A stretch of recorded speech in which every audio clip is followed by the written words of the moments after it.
All right, Tim, what the hell's going on, man? It's good to talk to you again. Dude, yeah. I feel like we spoke for a while for a minute and then not a lot for a while. Well, that was So fun. here we are. I was back trying again. to get you addicted to podcasting so you'd go start your own, but you hadn't done it yet. I was actually just about to say that. It was like, figured since I can't figure out enough time to start my own, might as well talk to you as much as I can, keep my chops up. Well, we're doing video today, which is cool, and you are doing what? You're walking around your house right now on your mobile. Oh, yeah. Drinking we're all wine? moving. So I got nowhere to sit, so I'm just going to sit right here and prop you up on some banana peppers, and we'll get it going. That's great. You're drinking wine, which makes me a little angry, but not really angry at you. It just makes me mad at my time zone because I'm always, it's earlier You're always here. a couple hours behind. No, it's early. Yeah, it's behind here, so it's still morning for me. Like it's 11:30, sure. so I'm not gonna drink. And we always do the podcast early. I see Toby drinking Miller Lite it'll be 4 p.m. his time. I go, man, that looks good, but it's 1 o'clock here in the middle of my day. You literally just got done with lunch. What can you do? Yeah, I need to set at least one podcast a week that's at night so I can drink a couple beers or wine like you. It just be more fun. I'd be better at it. Well, I'll abstain. No. So that we're all on the level here. But what are you doing? You're moving? My brother. You're moving right now? Yeah, man. My in-laws are moving to Africa for 5 years. Okay. So we're gonna take Sounds over their normal. house. They're going to Swaziland. They're gonna go take over a church there, and they feel pretty inspired to do so. So we're all supporting them, and they needed someone to watch their house, so that's me. Well, so good. Me and my wife and my 3 kids are going over there, and my neighbor's renting my house, and we'll take it year by year and see how that works. Should be interesting. That is great. Yeah, man. Just, we're going to talk about Underoath. Don't worry. I'll get there in a second, but I'm catching up with Tim, so y'all just had to sit through this. But, Tim, I am so excited when people do non-standard things, especially with their family. Like move to somewhere else or do a thing or live in a RV or go whatever it is. For 3 days. Yeah, like most people your age with a family are they're not doing weirder things or going to live in somebody else's house or living the kind of lifestyle you live and making, you made giant changes in your lifestyle many times, and it's so cool to see people designing. I mean, this is the way I think about everything, but you're designing your own life, and you're taking into account not this perfect roadmap of what you think life should be, and you have your house, and you do this, and you grow, and you whatever, and you're just taking the information and data that comes, responding and reacting, changing your goals, looking at what the facts are on the ground, making a new decision that you are in charge of.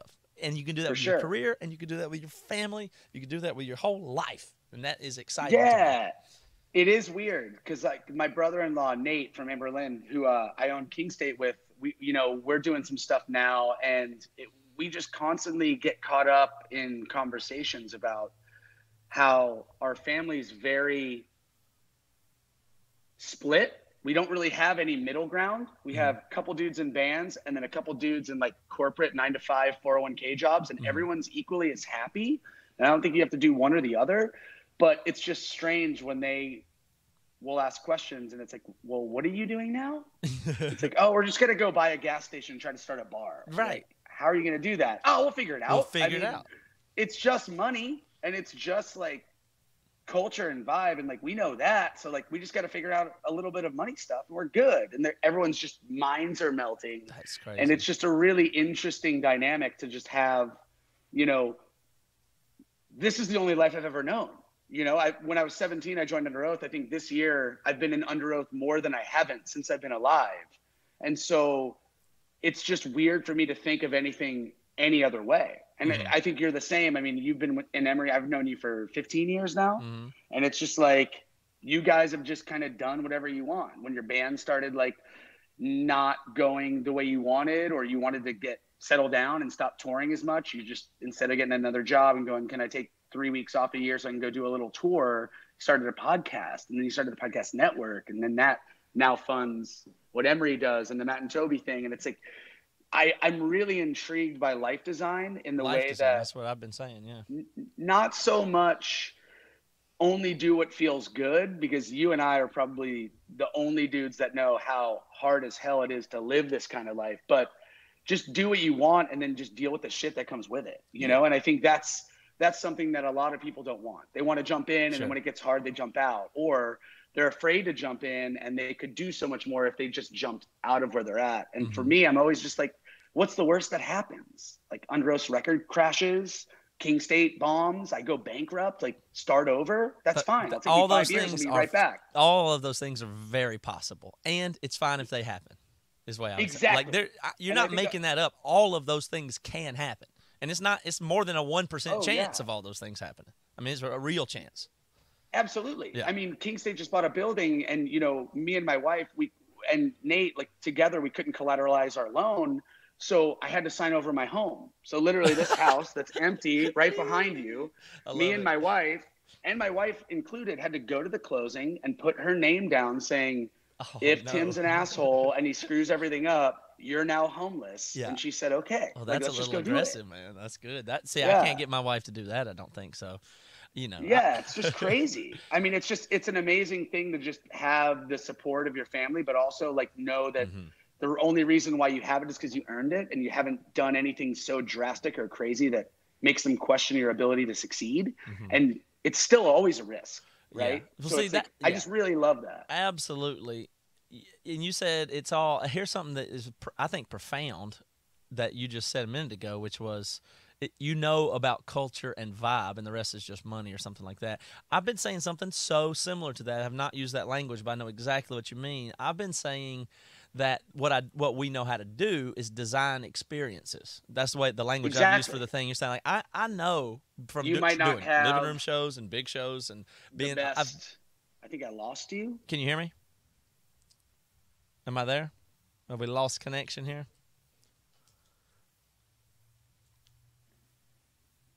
Okay, what's up?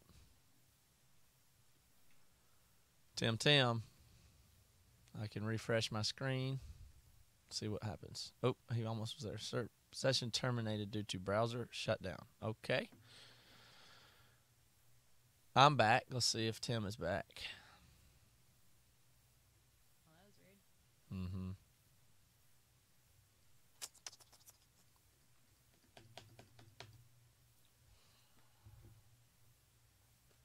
The levels are good on your end, though, right? Yeah. He's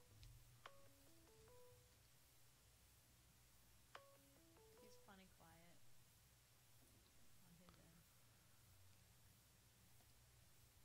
his end. Okay, what happened there? Yo, I don't know. I'm in my home with 100 up, 100 down, so I'm tethered to a good Wi-Fi. Well, I'm using this different little thing here, and now I'm way off. Now my thing is super screwed up. Hold on a second. 1 second.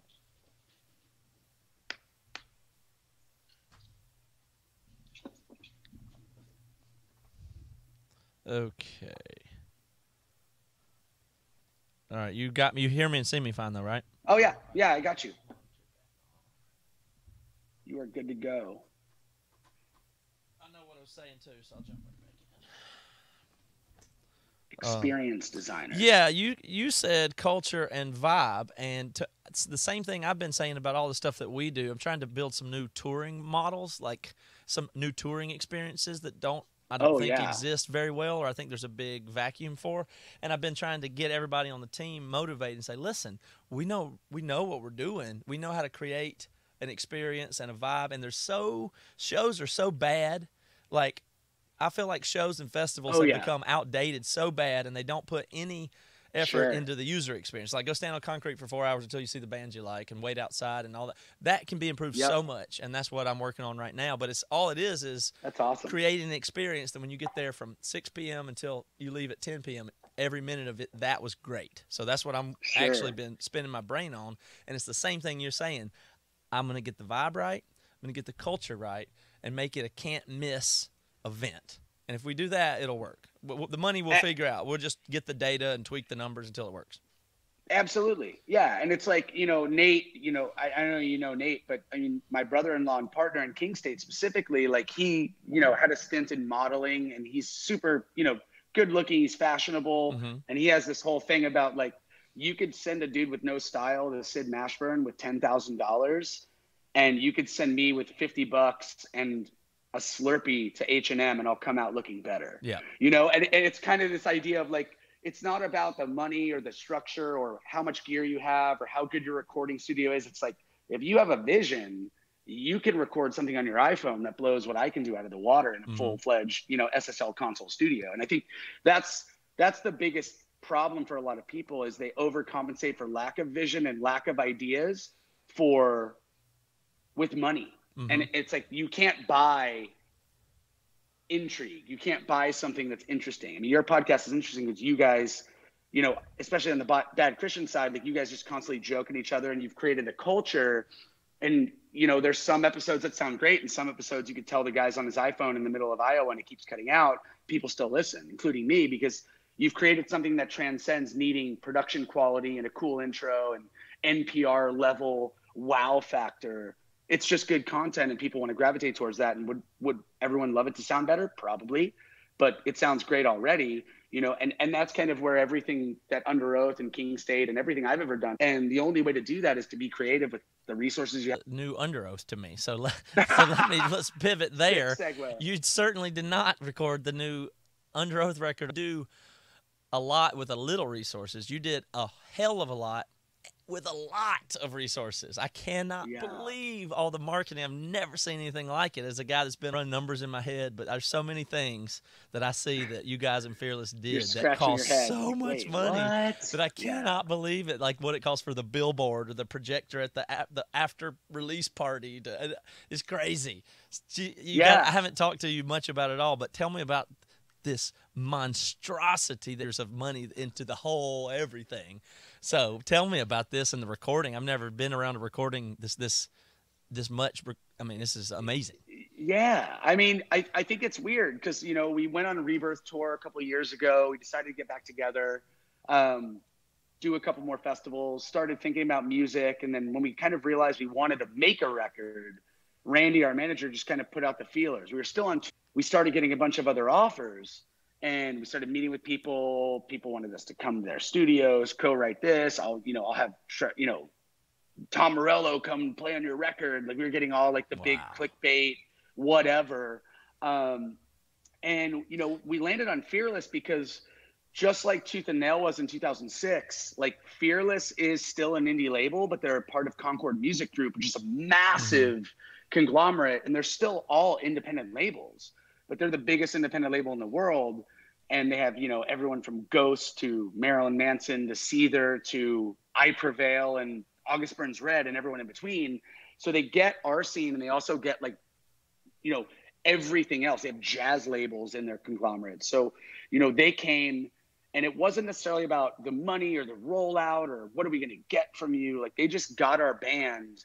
And the really interesting thing with Fearless is we had a bunch of offers and everyone wanted to hear music. We had meetings, and like Bob from Fearless literally said, Underoath wants to make the record, and just slid, like literally gangster style, like slid an offer with a number on it and said, I don't need to hear anything.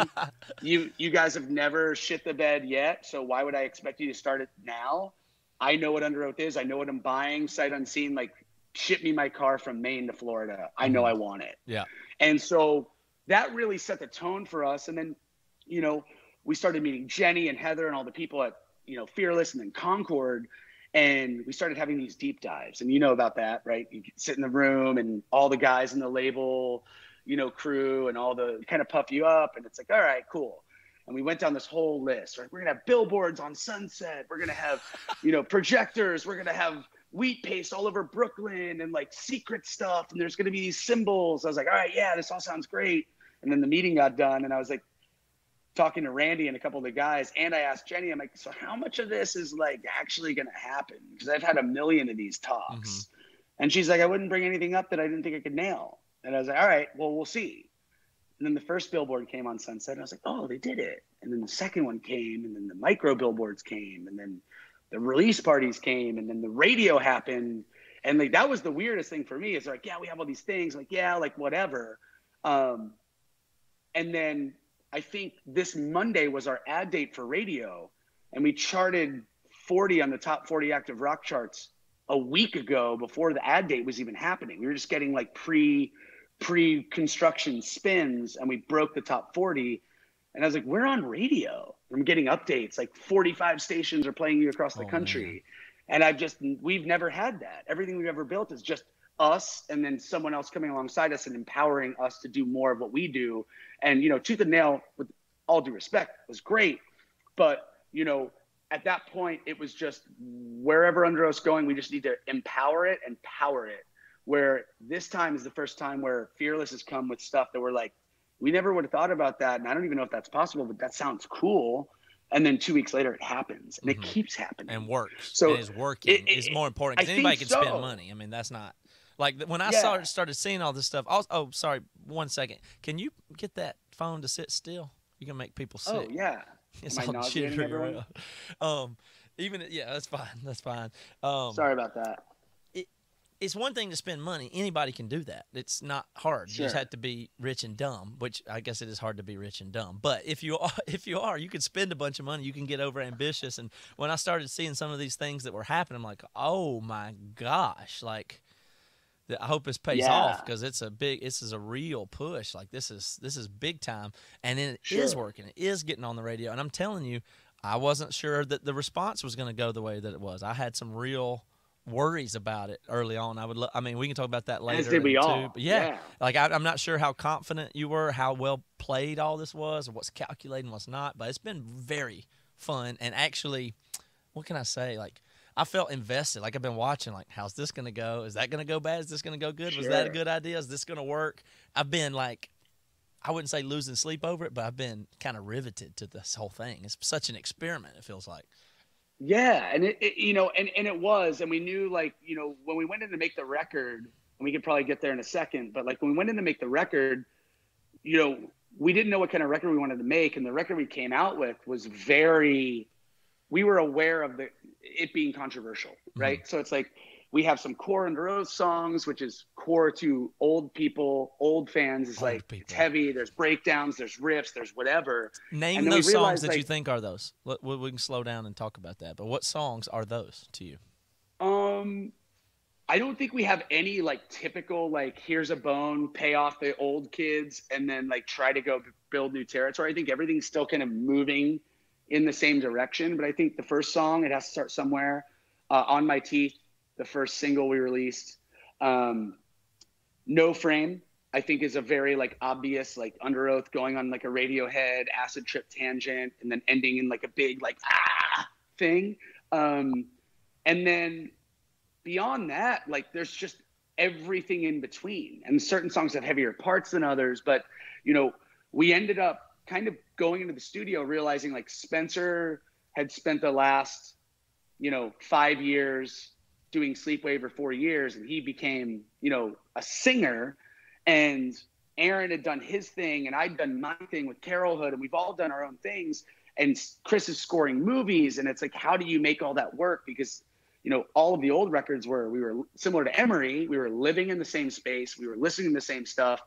The one wave was the only wave because we were all on the same wave all the time. Mm-hmm. And then we went in the studio and we're like, yo, like I like hip hop and I like Run the Jewels and I like, the soundtrack to Interstellar, and how do we integrate that? It's like, how do we integrate all that, And so we ended up just kind of with this weird cocktail of ideas and demos. And it really took a lot to like Rubik's Cube everything to make sure all the sides were the same color, but it still felt like the same block. And I think we did that. And, the one thing I will more than admit is I think this record, for the first time in Underoath history, is not a continuous journey. And I think that's the one comment I've seen where people are like, oh man, like these are all great songs, but it's not this big hour-long roller coaster ride. It's like you have to ride a song for 3 minutes and then get off and you get on a completely different ride. And I think that's really interesting, but I think that's really cool in the sense that, I didn't realize how alienated certain dudes in our band felt about our music until we got in the studio. And I have Aaron and Spencer literally looking me in the face, like not drunk, not late, not angry, just sober-minded, straight face, middle of the day going, there are songs on every record that we've had that I've not liked, and that somehow you and someone else pushed through. And we've always felt like we had stuff we liked, and then we had stuff that you liked that we didn't, that made it.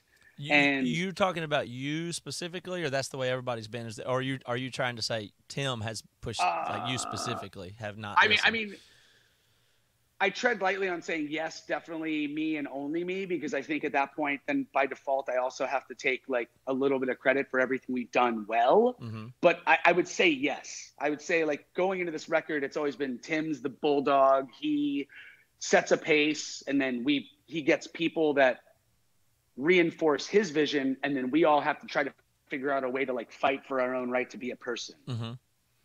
You know? Yeah. And sorry about that. No and problem. then, you know, so then we're in that spot where like, you know, we're going in and Aaron and Spencer are writing stuff on their own, and me and Chris are writing stuff on our own, and we all have these different pockets. And, you know, what we really had to do is figure out a way for everyone to be fully present on this album. And that was the first time that's ever happened. And so I always felt like it was, and I always felt like Underoath was always Underoath, and it was always authentic. And everyone's like, yeah, it was your version of Underoath that was always authentic. Yeah. And I'm like, damn, you know? So we had to like let go, and we had to really like, I personally had to just go, let's just see what everyone has to offer here, and not just be this gatekeeper between your idea getting off the ground or not. And so we started chasing these ideas that 10 years ago would have been like, no way, why are we ever going to do that? That's crazy. Right. That's not what we are. Yeah. So it was really interesting. So that's why the record sounds so dynamic, because it is. And like, this is a Tim song, that's a Chris song. And then Spencer comes in and makes the Chris song more and a him song, and it's now an us song. But in the past, it was like, there's one path, there's one wave, we all write it, get on or get off. Well, it has to do with this, with what you would call a scene or a genre or subgenre kind of thing. So no matter what, though, it's difficult because you have intentionally, or not intentionally, but matter-of-factly left a very specific scene and subgenre. So that must have been a decision, which I want to hear about. And then at the same time, active rock, so maybe a good way to describe it, it's on the active rock charts, and then the production itself is another question, but the production itself is very cohesive. Like, it's not all like on one hand you're saying we took everybody's ideas and had to make them all work, but then the sound of the record is completely produced in a direction that is cohesive and consistent. So tell me about how did you decide and know ahead of time what this level of production is and was? Yeah. I mean, I think the best analogy I can give is like, you know, a 12-song Underoath album in the past was one bus, 12 seats, and all songs had their own seat, one driver, one engine, one unit. And now it's 4 or 5 different vehicles, but all on the same interstate with the same GPS going the same direction at the same speed. But each section kind of looks a little different, but it's all still moving that way. And I think that's where Matt Squire, our producer, really came in, you know. And we were interviewing producers. We interviewed like Nick, you know, we met with Nick Raskulinix, who did Deftones, and he was like, yeah, I'm doing a Megadeth album or something crazy, and then you'll be right in after. He's a huge, you know, amazing producer. He did Foo Fighters, all this stuff. And then we went all the way down the list, down to guys who are, you know, just had their first decent record come out and everything in between. And when we met with Matt, the number one thing, just like Fearless, it wasn't about how much are you, where do you live, do you work in Pro Tools, do you work in Logic, what mics do you have? It was literally, the first conversation was, I know your band. And he started citing specific parts on old records that are not singles. And he's like, yeah, track 4 on this record, that bass tone on the bridge, I love that part. And that clicked to me going, okay, so he actually knows our band. Mm-hmm. So that's number one most important thing to me. He actually cares. He's a fan, or at least a listener. He's aware. He knows our DNA from afar. And then beyond that, you know, one thing I asked him, I had a one-on-one call with him because I actually missed the first deep dive call, was, you know, we have so many different people, and I don't think recording is going to be really trying to get the performance out of people, because Aaron's literally like the best drummer in the world. Chris is just in his own world, writing shit on his phone. He's just a monster. I can play any part that I write, I can play. So it wasn't about, you know. Check, you there? Lost him. All right. Did I lose or did he lose there? I'm still in the Hangout, it appears.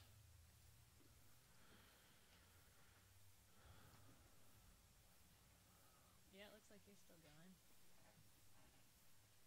Okay.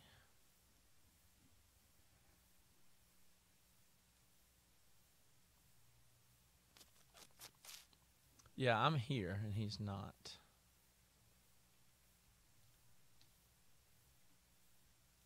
Let's see if I can.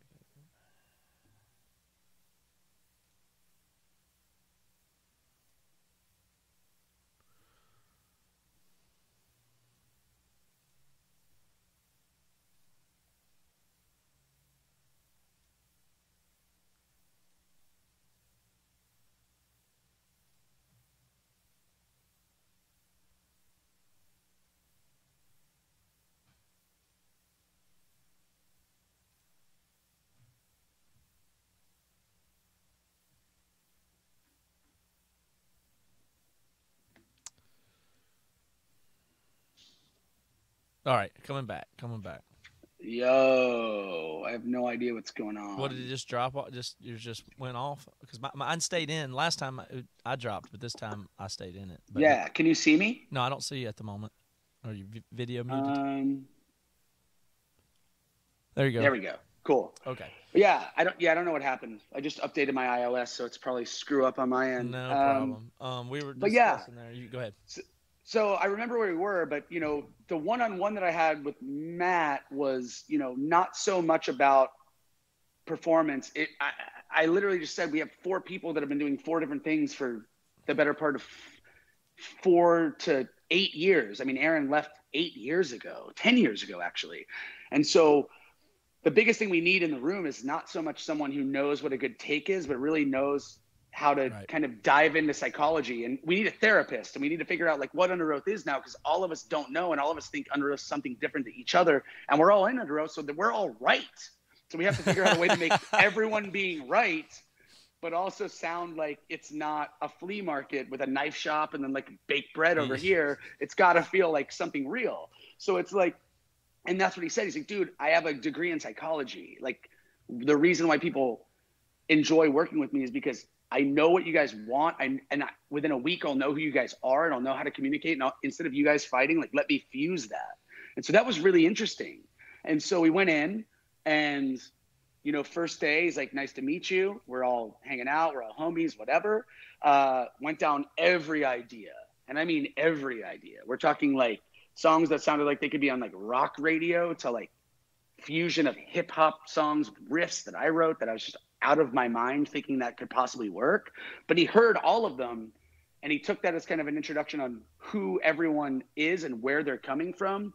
And then he's like, I like that element, but let's use that on another song that actually makes sense for the record. So we had this really cool thing for the first time where, just like the label kind of taking lead instead of taking our lead and empowering us like Matt Goldman always had, we had a producer who's actually producing us and going, I know Tim's right on this part. Let's just let him go ape shit. And then when it's time to reel him in, Spencer, chill, I'll reel him in.